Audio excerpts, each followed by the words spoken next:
여러분 안녕하세요. 따뜻한 봄날 이렇게 사연을 끄적여 봅니다. 제가 말씀드릴 사연은 몇 년 전 저희 집안에 있었던 일인데요. 많이 힘들고 비참했던 그 시절의 일이 생각나서 이렇게 사연을 적어 봅니다. 그럼 어떤 일이 있었는지 지금부터 사연을 시작해 볼게요. 제 나이는 30대 중반이고 어렸을 적 아빠는 일찍 돌아가셨습니다. 엄마는 저와 제 동생을 키우시느라 이것저것 안 해보신 일이 없으실 정도였죠. 항상 가난하고 힘들었던 생활을 했었기에 장난감이나 공주옷 같은 것을 사달라는 말도 하지 못했었던 어린 시절이 생각이 납니다. 아빠가 돌아가시기 전까지 저희 집은 그냥 평범했었어요. 아주 가진 것이 풍족한 집안은 아니었지만 그래도 부족한 것 없이 살아가고 있었죠. 주말마다 가끔 놀이공원에도 갔었고 먹고 싶은 음식도 사 먹으러 다녔고 가끔 친척분들과 만나서 즐거운 시간도 함께 보내기도 했답니다. 온 가족이 제주도 여행을 갔던 유치원 때의 사진을 보면서 옛날 추억에 잠기기도 해요. 얼마나 행복했던지 제 귀가 아주 입에 걸려 있는 사진들이 있거든요. 워낙에 장난도 많이 치시고 다정다감하게 대해주셔서 저와 동생은 아빠하고 큰 거리감 같은 것이 없었답니다. 그리고 그런 아빠 같은 남자와 결혼을 하고 싶어서 동생과 싸운 적도 많았어요. 야, 내가 아빠랑 결혼할 거라고. 넌 안 돼. 뭐야, 언니만 아빠랑 결혼해? 나도 아빠랑 결혼할 거라고. 아니야, 안 돼. 아빠는 나랑 결혼할 거야. 그치, 아빠? 응? 그렇다고 말해줘. 아이고, 요 녀석들이. 근데 이거 어쩌지? 아빠는 이미 엄마랑 결혼을 했는걸. 한 번 결혼한 사람은 다시 결혼할 수가 없단다. 그럼 나 아빠랑 결혼 못 하는 거야? 안 돼. 나 아빠랑 평생 같이 살고 싶단 말이야. 아빠와 결혼하고 싶어 다투던 동생과 저를 흐뭇하게 바라보시던 아빠의 모습이 아직도 눈에 선하답니다. 우리 공주님들은 아빠보다 더 좋고 멋진 남자 만나서 결혼해야 돼. 아빠 말고 더 멋진 사람 말이야. 난 세상에 우리 아빠가 제일 멋있는데? 고맙다, 이 녀석들. 나중에 커서 남자친구 생겨서 아빠 귀찮다고 하면 혼난다. 그렇게 저희 가족은 아주 단란하고 행복하게 지냈습니다.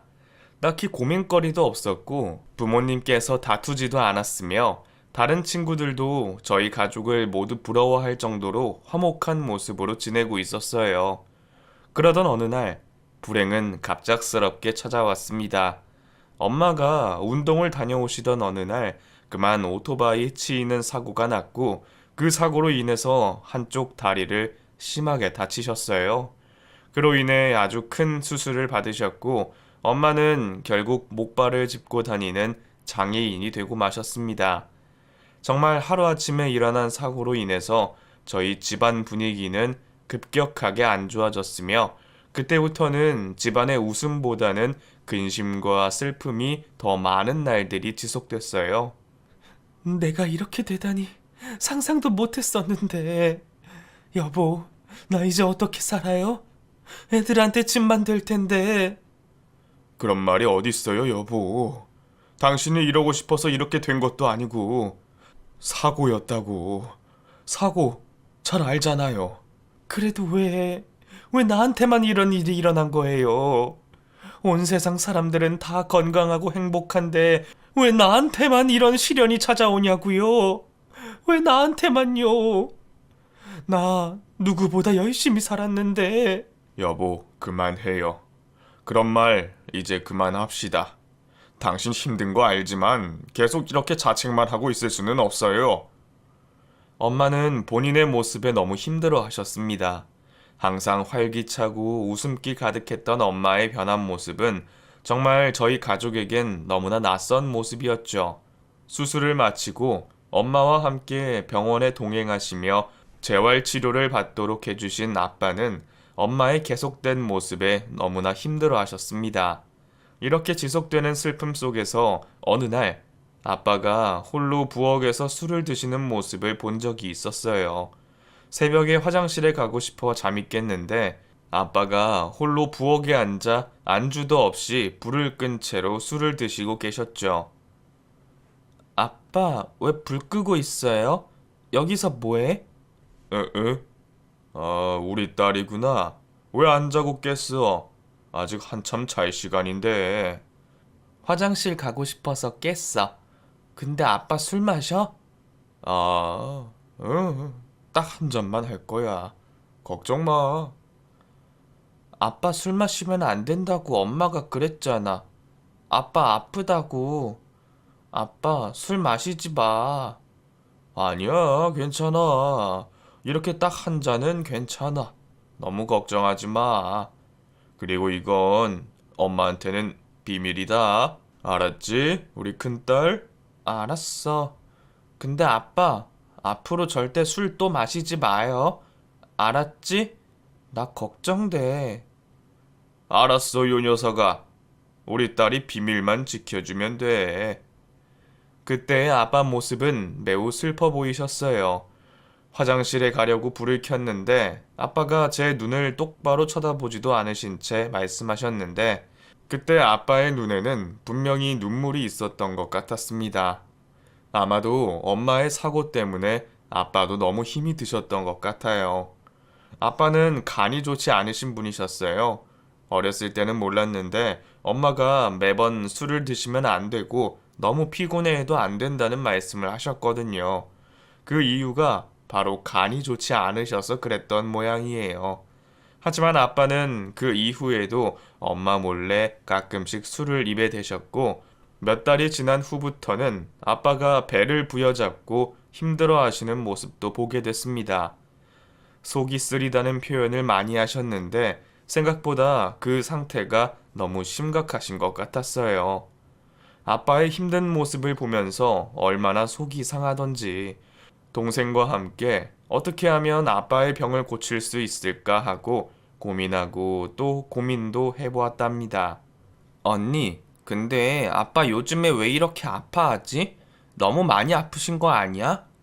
그러니까 말이야. 나도 너무 걱정된다. 엄마가 술 마시지 말라고 했는데 몰래 몰래 술 드시고. 에휴.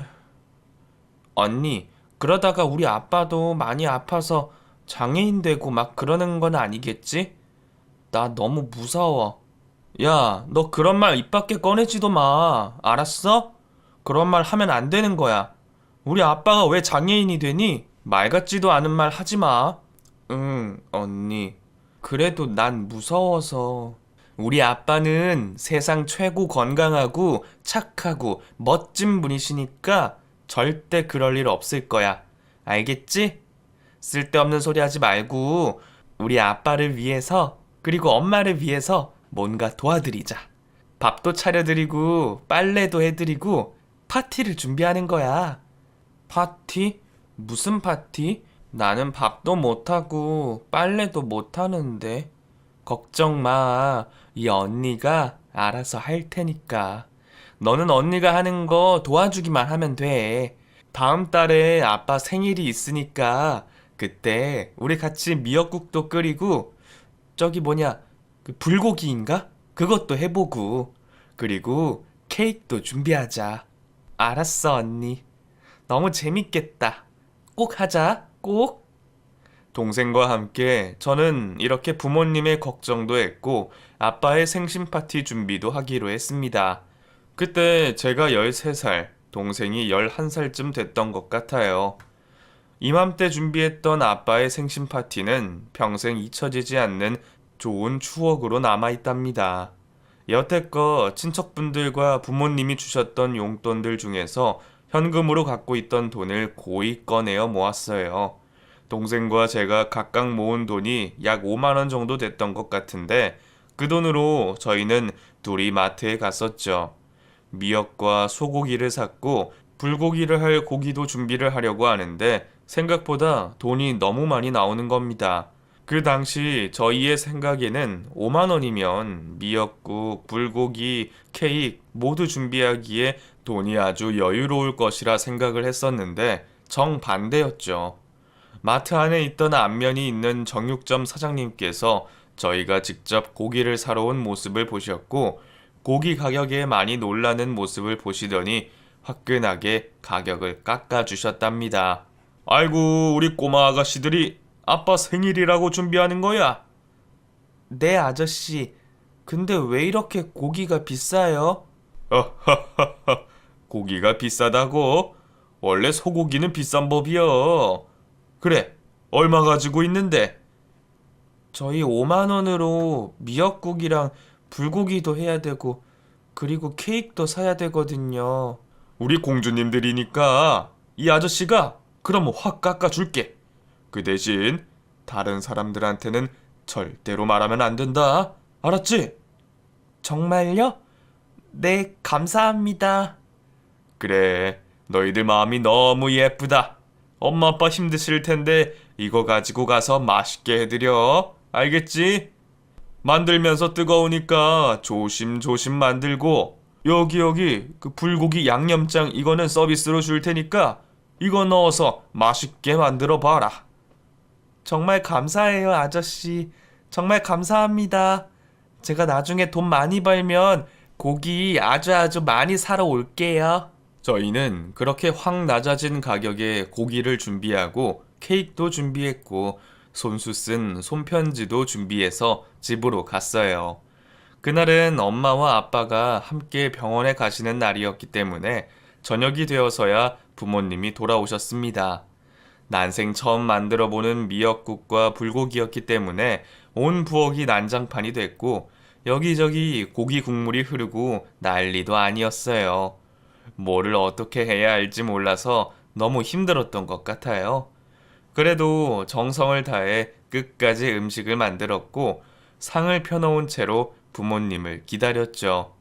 저녁 8시가 다 돼서야 드디어 부모님이 오시는 소리가 들렸는데 두 분은 현관문을 여시기도 전부터 싸우고 계셨습니다.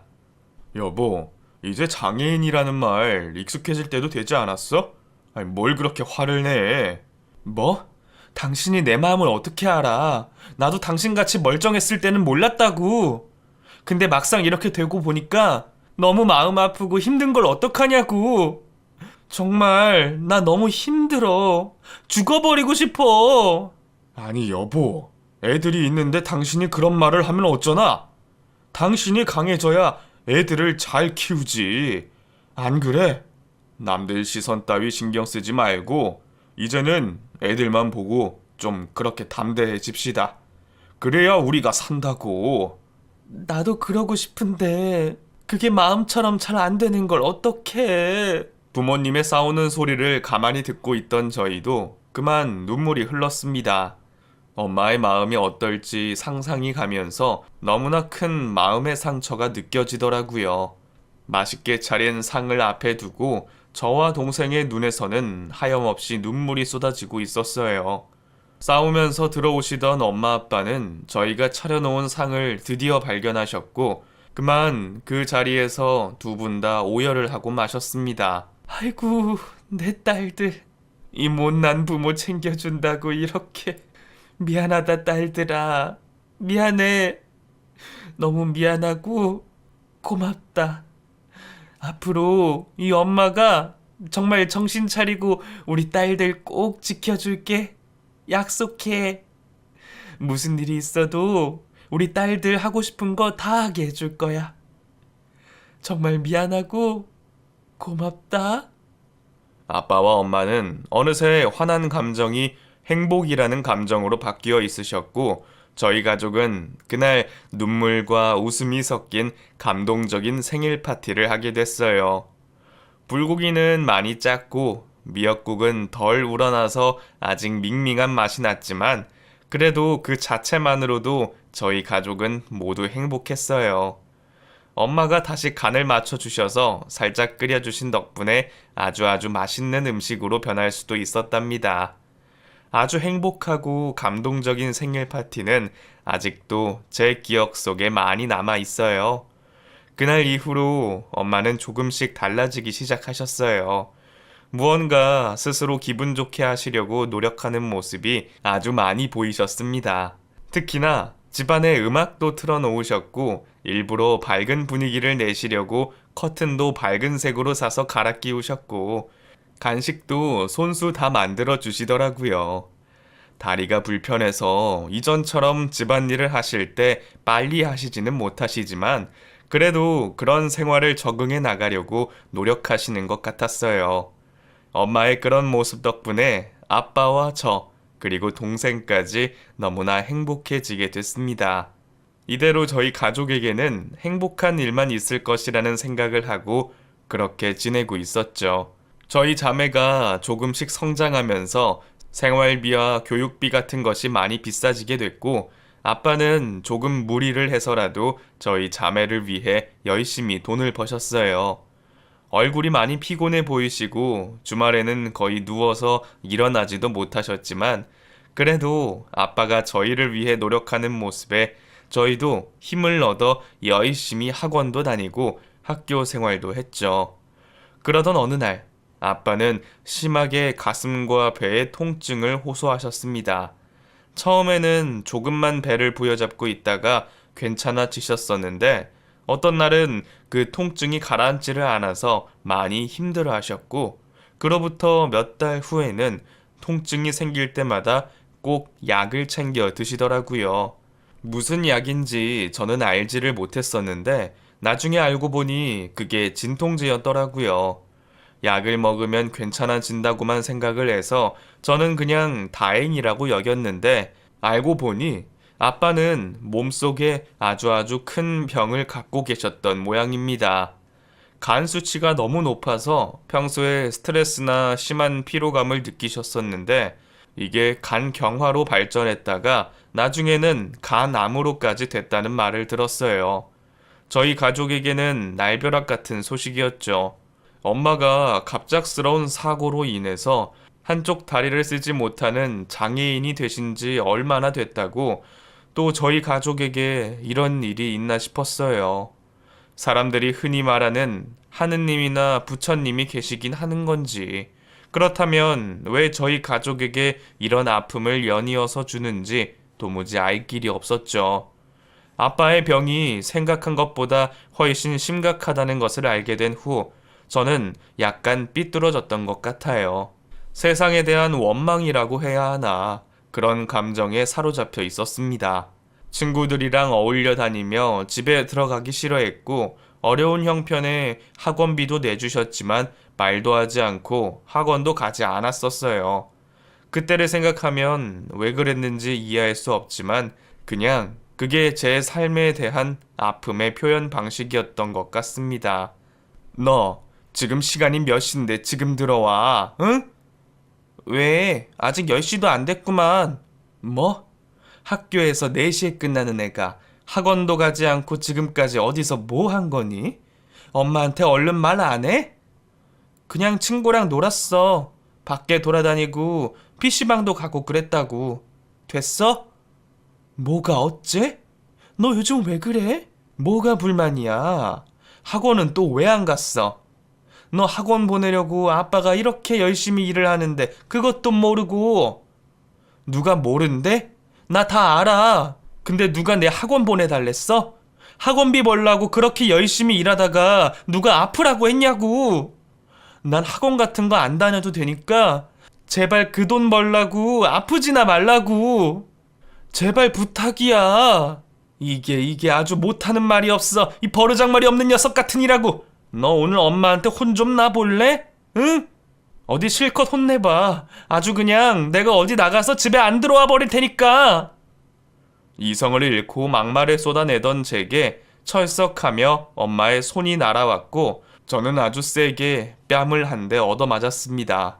순간 아픔과 미움, 분노 같은 감정들이 막 뒤엉켜 있었는데 그때도 저는 참지 못하고 그대로 밖으로 뛰쳐나갔었어요. 그때 저와 가장 친하게 지내던 친구가 있었는데 제가 갈 곳은 오로지 그 친구 집밖에 없었습니다. 할머니와 단둘이 살고 있던 그 친구는 언제나 저를 따뜻하게 맞이해줬죠. 이 늦은 시간에 웬일이야? 너 울었어? 무슨 일 있는 거야? 그냥 엄마한테 한 대 맞았어. 내가 버르장머리 없이 대들었거든. 그랬구나. 그래도 난 네가 부러워. 엄마 아빠 다 계시잖아. 네가 버르장머리 없이 행동할 때 내게 뺨을 때려줄 엄마 아빠가 있다는 것이 얼마나 행복한 일인 줄 알아? 난 그래서 네가 부럽다. 응? 정말? 그럼 나 아주 어렸을 때부터 할머니랑 단둘이 살았거든. 그때 매일 난 기도했었어. 거지라도 좋고 술주정뱅이라도 좋으니까 그냥 나도 남들처럼 엄마 아빠가 있기라도 했으면 좋겠다고 말이야. 너도 지금 힘들겠지만 나 같은 애를 생각해서라도 부모님께 잘해드려. 응? 친구의 그런 말을 들으니 제가 가진 부모님이라는 존재가 얼마나 위대한지 깨닫게 됐습니다. 그 뒤로 저는 조금씩 마음의 문을 열기 시작했고 아빠의 병에 대해 분노를 하기보다는 걱정을 하기로 마음먹었죠. 아빠에게 약도 챙겨드렸고 밤늦게 일하고 들어오신 아빠를 향해 다리도 주물러 드렸습니다. 그 당시 아빠는 수술을 앞두고 계신 상황이었는데 그래도 집안의 생활을 위해서 일할 수밖에 없으셨거든요.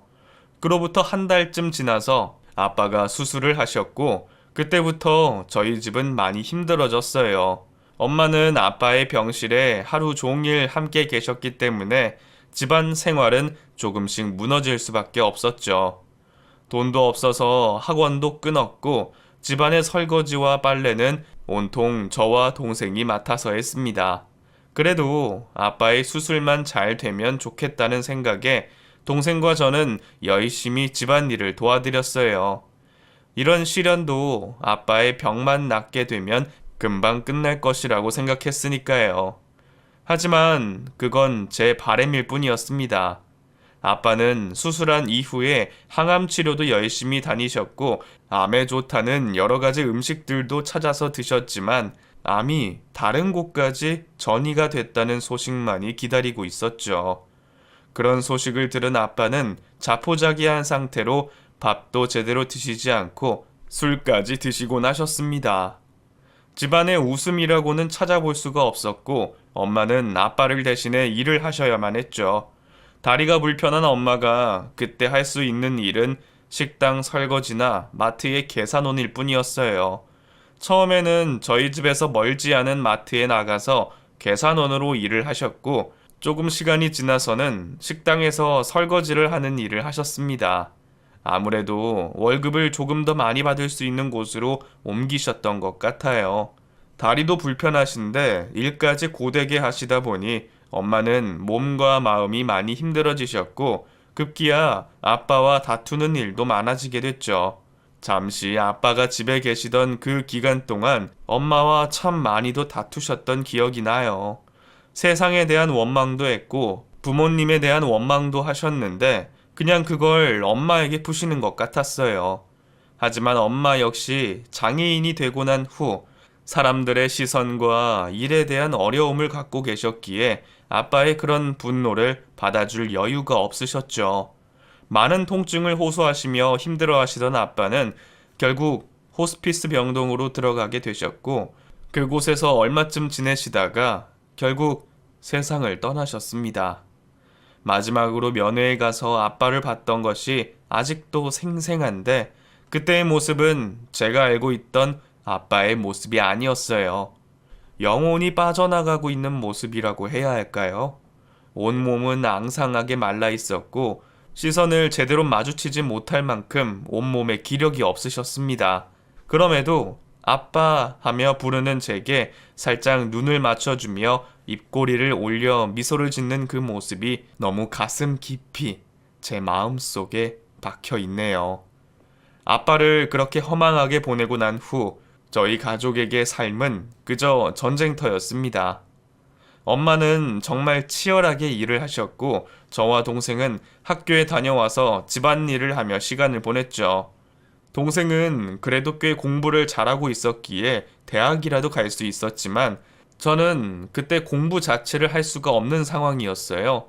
그래서 공부를 아예 하지 않았고 성적은 하염없이 바닥으로 곤두박질 쳤죠. 고등학교만 겨우 졸업한 저는 패스트푸드점에서 알바를 하면서 시간을 보냈고 친구들을 만나 놀고 남자친구도 사귀고 술도 마시면서 시간을 보냈어요. 미래에 대한 특별한 꿈도 없었고 계획도 없었죠. 그저 제게 주어진 시간을 재미있게 보낼 생각만 하고 있었습니다. 그러던 어느 날 공부를 열심히 하던 동생이 제게 무언가 전문적인 직업을 가지면 좋겠다는 말을 하더라고요. 언니, 나 대학교 안 갈래. 아니, 못 가. 뭐? 왜? 너 대학교 간다고 했잖아. 공부도 잘하고. 근데 왜 그래 갑자기?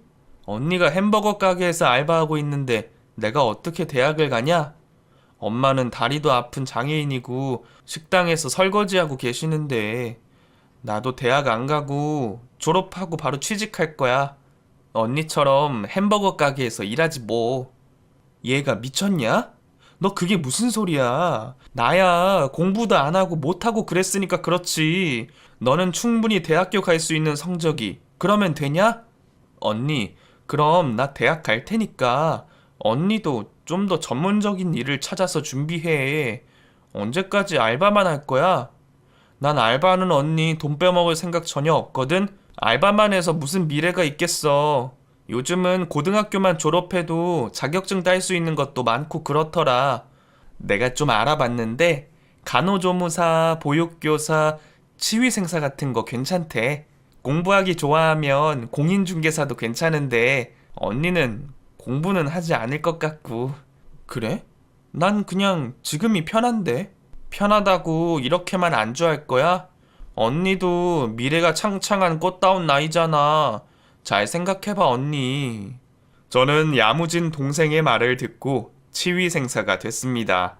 생각해보니 그때 그저 알바만 하고 있었다면 아마도 평생 알바 인생으로 지냈을 것 같아요. 치위생사가 되어보니 그래도 병원에서 근무를 했고 복지에 대한 시스템도 갖추어져 있었고 그곳에서 간호선생님이라는 명칭도 듣게 되니 너무 기분이 좋더라고요. 뭔가 전문성이 있는 것 같은 느낌에 제 자신이 뿌듯했고 일도 열심히 하게 되더군요. 저희를 위해 너무나 많은 고생을 하신 엄마도 뿌듯해 하시는 모습을 보니 그 길을 선택하기를 잘했다는 생각이 들었습니다. 그렇게 시간이 지나 저는 어느덧 20대 중반의 나이가 됐고 그때 보험 설계를 위해 만나던 남자와 신나게 연애를 시작했어요. 다른 일을 하다가 보험이라는 것을 처음 시작하게 돼서 이것저것 능숙하지는 못하고 그저 신규 고객에게 감사의 인사만 할 줄 아는 그런 순수한 남자였죠. 친구의 소개로 만난 그 남자는 제 이상형과는 조금 달랐지만 그래도 그런 약간 순수한 매력에 저는 푹 빠져버렸던 것 같아요. 남친의 어머니도 식당을 운영하고 계시다는 말에 무언가 동병상련 같은 것이 느껴지기도 했고 더욱 가까워질 수 있었어요. 1년간 정말 불꽃 튀는 연애를 하면서 저희는 아주 많은 추억을 쌓았고 결혼을 약속하는 사이가 됐습니다. 세상 무엇이라도 다 줄 것 같아 제게 잘해주었던 그 남자에게 저의 미래를 맡기고 싶은 생각이 들었거든요. 양가 어른들께 인사를 드리러 가게 됐고 세상 가장 참한 모습으로 준비를 해서 남친의 어머님이 운영하시는 식당에 가게 됐습니다. 식당은 그래도 꽤 규모가 있어 보였고 사람들이 꽤 많더라고요. 일부러 점심시간을 피해서 간 시간임에도 몇몇 테이블이 시끌벅적하며 사람들이 가득 차 있었습니다. 감자탕을 판매하는 곳이었는데 뼈다귀 해장국과 돈가스도 함께 팔고 있어서 가족 단위 손님들도 많이 찾아오는 모습이었어요. 남친의 어머니는 제가 생각한 모습과는 조금 다르게 억세고 날카로운 인상을 갖고 계셨습니다. 안녕하세요. 처음 뵙겠습니다. 그래요, 아가씨. 만나서 반가워요. 우리 아들이랑 아주 좋은 시간 보내고 있다고 들었어요. 그래, 결혼하고 싶다고? 아, 네. 뭐 둘이 좋다고 하면야 말릴 생각은 없지만 그래도 이세를 위해서 난 좀 똑똑한 여자가 좋다고 생각했는데. 네? 그게 무슨 말씀이신지. 자식들은 엄마 머리 담는다고 하잖아요. 그래도 우리 아들은 대학물도 먹으는데 아가씨는 치위생사라고. 아무래도 조금씩 차이가 나지 않겠어요? 내가 아무리 식당하고 있지만 나도 어디서 주워들은 얘기들이 있으니까. 남친의 어머님은 처음 만난 자리에서도 서스럼 없이 저의 직업에 대한 비하를 하시더군요. 자식을 낳으면 엄마 머리를 담는데 제가 똑똑하지 않다는 말씀을 하신 것이었어요. 몹시 기분이 나빴지만 그래도 어쩌겠어요. 결혼할 사람의 어머니한테 대놓고 기분 나쁘다고 말을 할 수도 없고요. 꾹 참고 그 자리가 끝이 났는데 정말 많이 속이 상하더라고요. 이런 집안에 시집을 가야 하는지도 생각이 들었고, 혹시나 나중에라도 남친이 자기 엄마 편을 들어서 저를 멍청하다고 하면 어떡하나 싶기도 하고, 아무튼 오만 가지 생각 때문에 머리가 아플 지경이었습니다. 몇 번 남친과 다퉜지만 그래도 저희는 결혼을 강행했어요. 사람이라는 것이 또 결혼한다 마음먹은 게 그리 쉽게 없어지지는 않더라고요. 누구보다 저를 아껴주는 그 마음 하나는 변치 않겠다는 굳은 약속 때문에 저는 그 말을 철석같이 믿고 유부녀가 됐어요. 처음에는 온 세상을 얻은 것처럼 기뻐하며 제게 잘해주고 저희 가족에게도 잘해주던 남편이 시간이 갈수록 점점 이상하게 변하더군요. 보험 설계사의 일을 해서 그런지 이상하게 명품만 좋아하게 되고 자신이 버는 수입에 비해서 지출을 많이 하더라고요. 저와 물론 함께 맞벌이를 하고는 있었지만 남편의 씀씀이가 너무 커지는 바람에 가정의 생활이 힘들어질 정도였어요. 자기야, 이번 달에도 카드값이 왜 이렇게 많이 나온 거야? 통장에서 빠져나간 거 보고 깜짝 놀랐잖아. 보험 일은 뭐 아무나 하는 줄 알아? 아무것도 쓰는 것 없이 어떻게 돈을 버냐? 보여지는 것도 그럴듯하고 베풀어야 뭐가 잘 되지. 공짜로 되는 일인 줄 알아? 아니, 그래도 그렇지. 자기 수입에 비해서 쓰는 돈이 너무 많으니까 그렇지. 그리고 엊그제는 명품 벨트도 샀더라. 그렇게까지 해야 되는 이유는 없잖아. 아이고, 답답한 소리 하고 있네. 너 같으면 초라한 행색한 놈한테 보험 들고 싶겠냐? 큰 돈 벌려면 그래도 내 몸뚱아리가 생명인데. 생각 좀 해라, 생각 좀. 뭐? 지금 나 무시하는 거야? 사람이 어떻게 다 그 기준에 맞추고 살아? 각자 자기의 생활 수준이 있는 건데.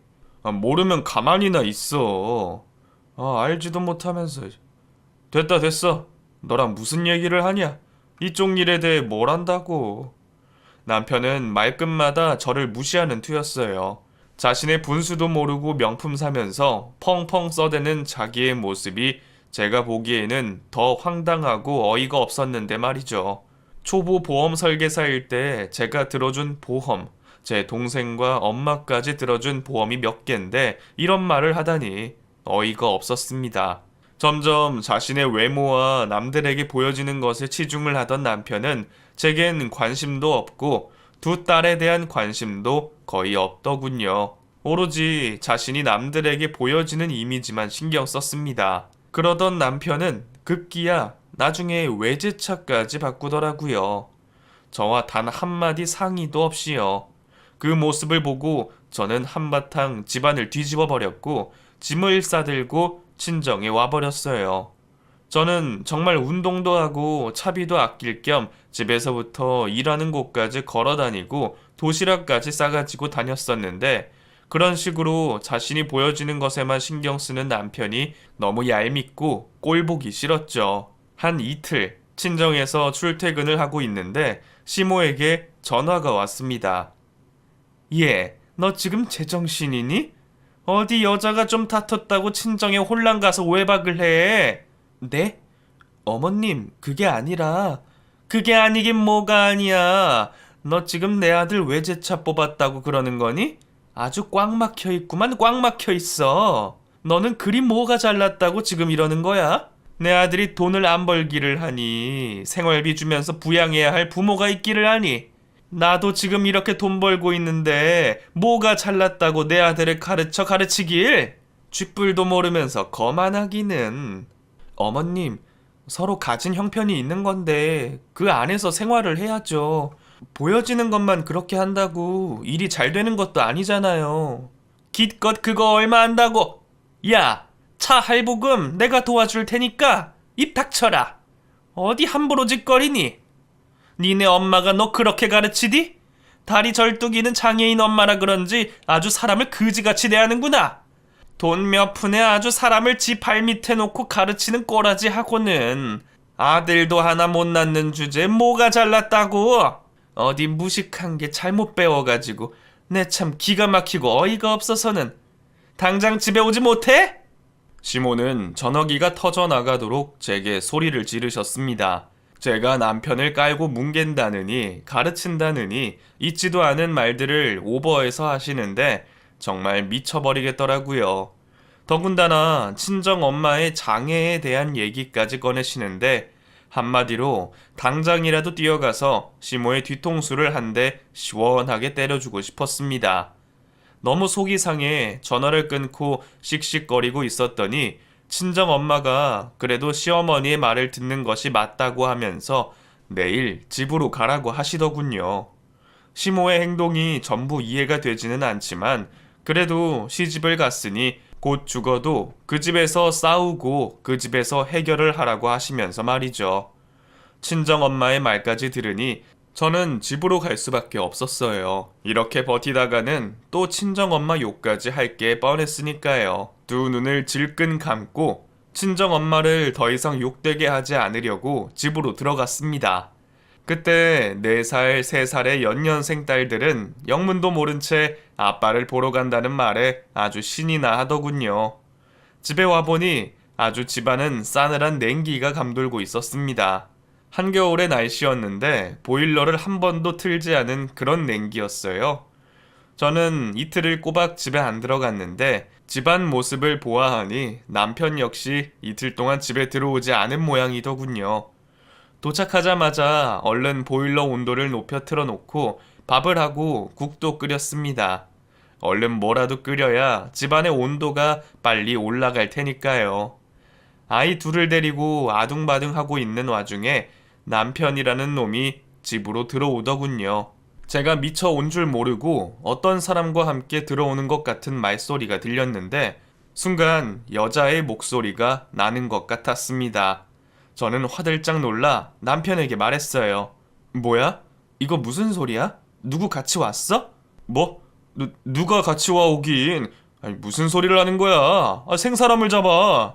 아니, 방금 분명히 여자 목소리 들렸잖아. 잠깐 기다리라고 했잖아. 밖에 누가 기다리고 있는 거 아니야? 가만히 있어봐. 내가 밖에 나가봐야겠어. 아니, 이 여자가 도대체 뭐라는 거야? 아니, 이제는 하다 이런 것까지 의심하냐? 됐고. 나 지금 바로 일 때문에 지방 가야 되니까 그런 줄 알아. 지방? 갑자기? 아니, 무슨 지방에는 설계사가 없어?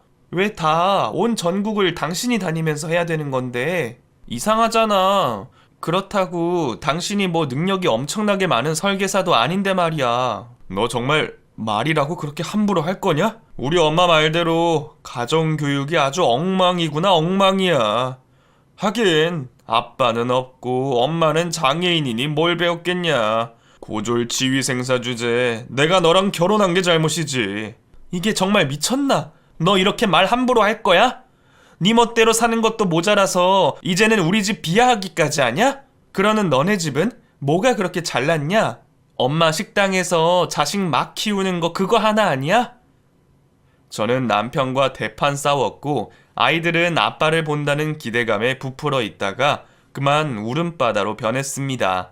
남편은 아이들이 울던지 말던지 그대로 간단한 옷을 챙겨서 밖으로 나가버렸고 그 뒤로 며칠간 집에도 들어오지 않더군요.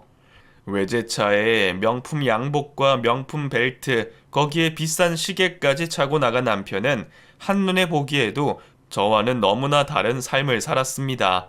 분명히 결혼할 때만 해도 보험 설계사로서 어리숙했고 계약 한 건 한 건에 대해 그저 감사하게만 생각하고 순수한 사람이었는데 결혼 생활을 지속하면서 남편은 돈 없는 사람 무시하고 장애인에 대한 편견까지 있는 그런 사람으로 변해버렸습니다.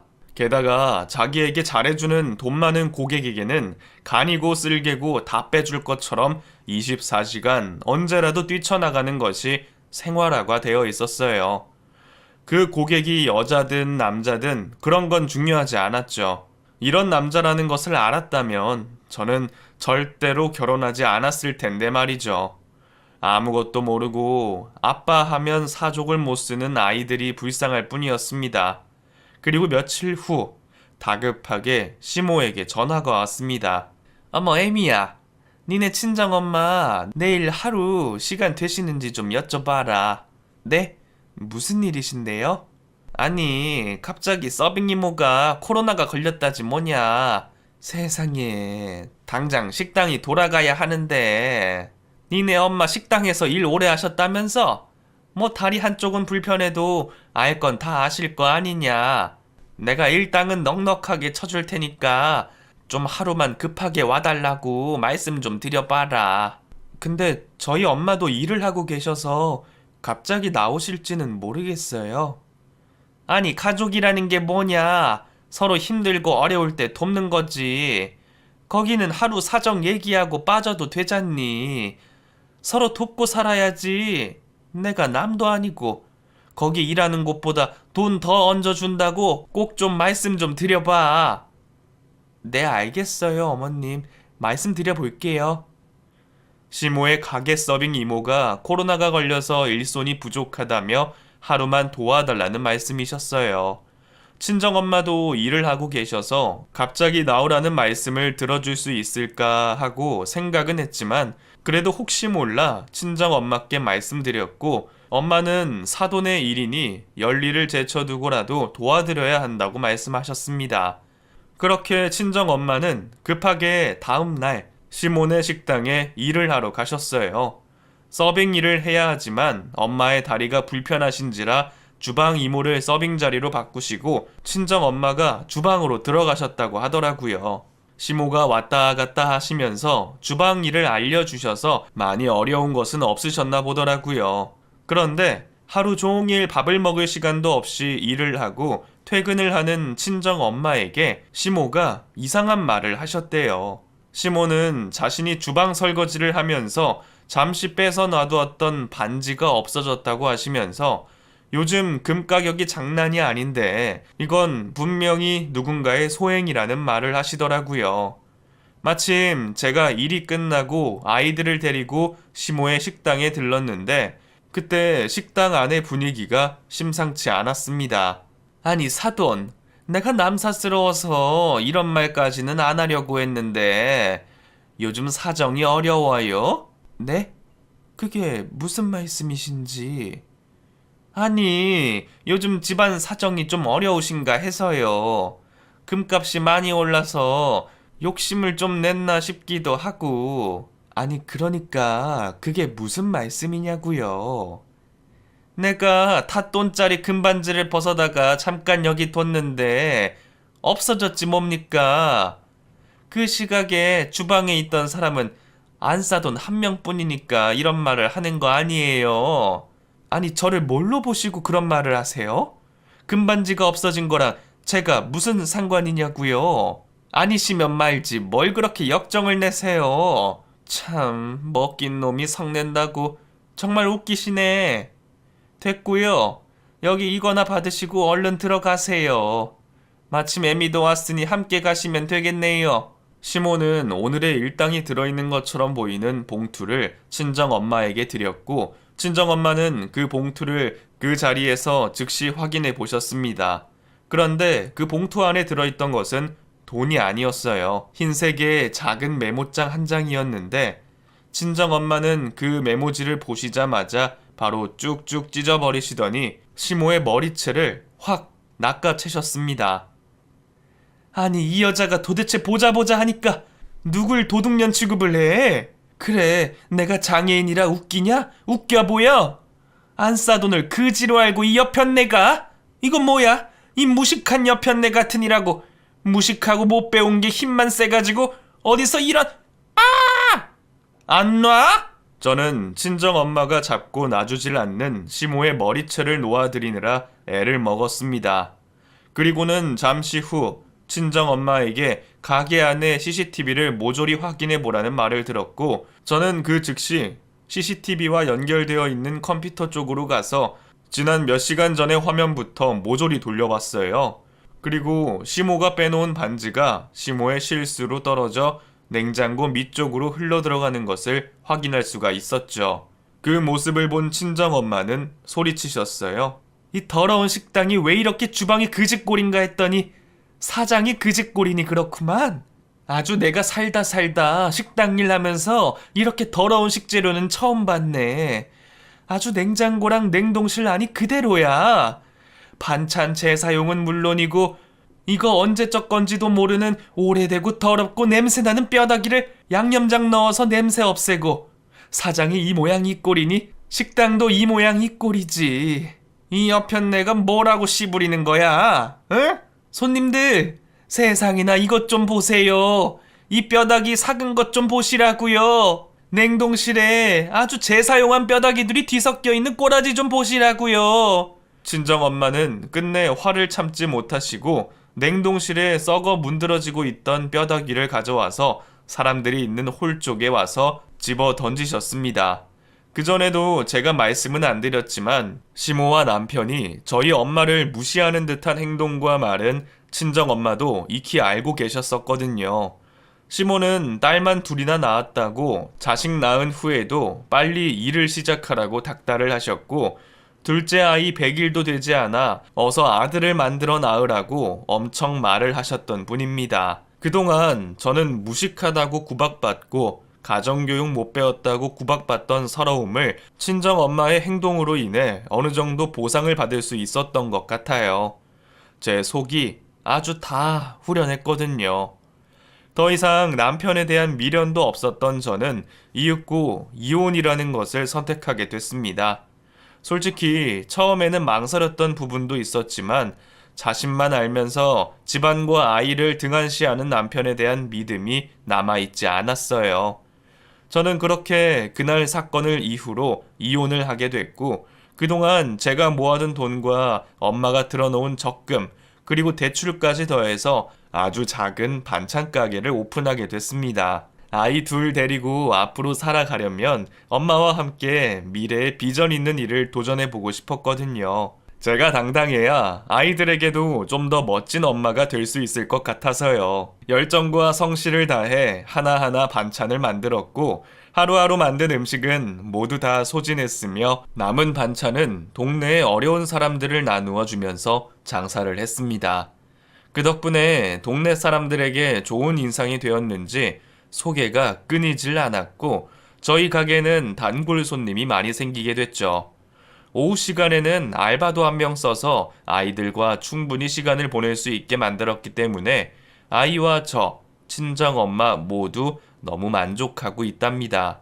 나중에 들은 소문으로는 시모가 운영했던 식당은 그때 그 안에 있던 식당 손님들에 의해 위생과에 신고가 됐고 벌금에 영업정지 처분까지 받았다고 해요.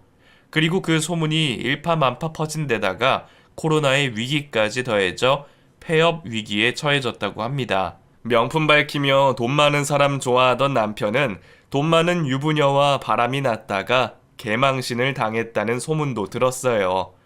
아마 저랑 살고 있던 그때도 그년이랑 둘이 엄청나게 바람을 피우고 그랬나 보더군요.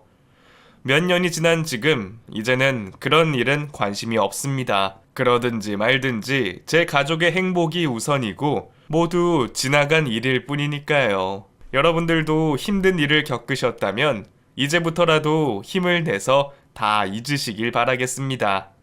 열심히 살아가니 또 살 길이 생기더라고요. 그럼 모두 화이팅 하세요. 제 글은 여기서 마치겠습니다.